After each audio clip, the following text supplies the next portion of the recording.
something? Greetings, sister. Okay, so DC Universe Online is one of the most popular games on the site right now. A lot of interest in it, and so a lot of people are already with it and playing it. But we thought for someone who hasn't tried it yet, we'd give you a primer, a little rundown, and maybe a little bit of what the fuss is about, okay?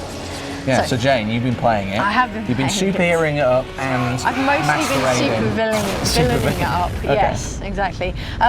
So for somebody who hasn't seen anything about the game, the premise, oh gosh, here we go, is that Lex Luthor travels back in time to tell Superman, Batman, and Wonder Woman that everyone has to club together to save the world from Brainiac in the future. Yeah. So they need to create a whole bunch more superheroes and supervillains, it turns out, by releasing this Brainiac technology on Earth, which creates your superheroes and supervillains, which neatly explains why you're not playing as any of the DC universe characters. So you're not playing as Batman and whatnot, but you are playing as your own original superhero or supervillain alongside or against those characters. It raises a lot of questions. Where do they get the midichlorians from? Exabytes. From Brainiac. Right, from the bad guy. Why does he in the future? Them? In the future. I don't know. Okay, so you got to accept this stuff. You got to accept this, All right. So if you choose a superhero, you spawn into Metropolis in the police department, and if you choose a supervillain, then you come into Gotham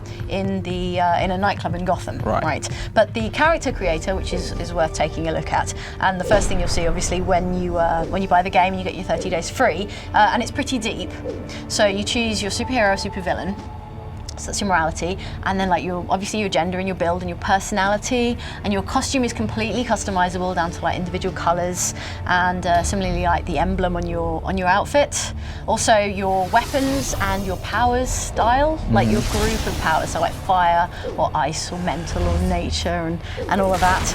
And I'm sure there's some more customization options in there as well. But the big thing is, so you can't be Batman, but you can create someone who looks. You can't be Batman. Can't be Batman. I keep trying. I keep going around at night. You can create a very Batman-like dude. You can create someone that looks like him, like Nick Cage in that film Kick-Ass. Quite in Kick-Ass. Okay. There are template characters, so if you're not the kind of person who wants to spend like 2 or 3 hours creating a character, and I mean, you know, why would you?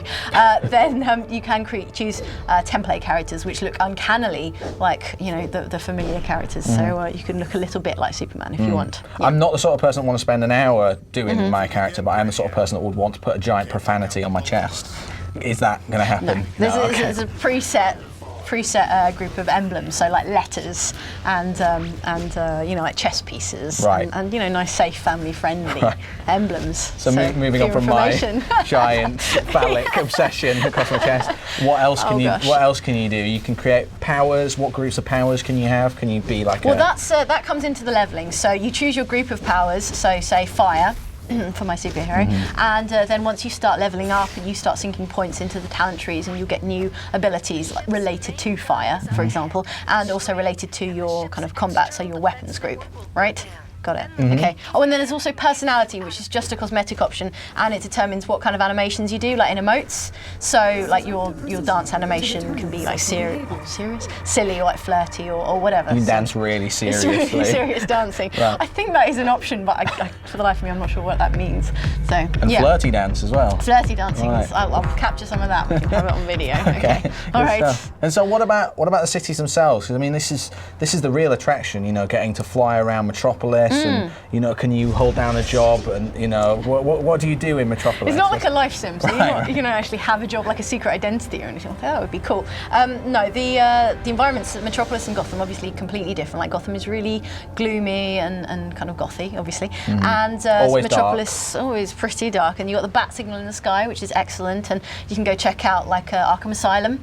In fact, I was quite impressed by how open the city seems to you from the get-go. You know, you're not really kind of controlled in where you go to start off with, although there is a tutorial level on like Brainiac's ship to start off with. Cyborg, concentrate fire on Luthor while I call down some artillery.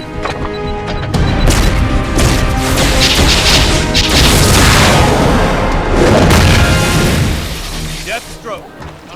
And you were telling me about flying up to the top of the Daily Planet, and then just some super hardcore guy essentially flicking you off the top. Well, like I say, I've been playing a supervillain, so I create a superhero just to go check out Metropolis, and so I'm a level 1, and I climb to the top of LexCorp Tower, which I think is probably the tallest building in Metropolis, and that was just level 30. Supervillain up there because I was on a PvP server, player versus player server, and he just kicked my ass. Right. So that was my experience as a superhero.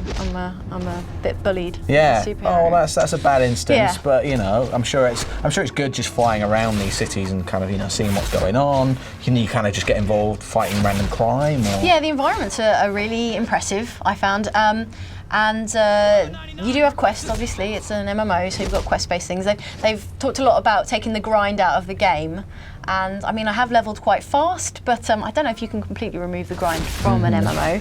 Anyway, and then there's like instances, so kind of like raids where you'll be with other players and player versus player events. And locations, that kind of thing. And so the real superheroes, not the real superheroes, but the superheroes we all know and love. Canon superheroes. Canon superheroes. Right. They're the ones that dish out the actual quests themselves, and they're the ones that they're your mentor. Yeah. So, in fact, yeah, right. So they're quest givers. But you may also encounter them, say, like in an instance quest. So you might be fighting, I think I had Huntress as a supervillain we had to fight in an early instance.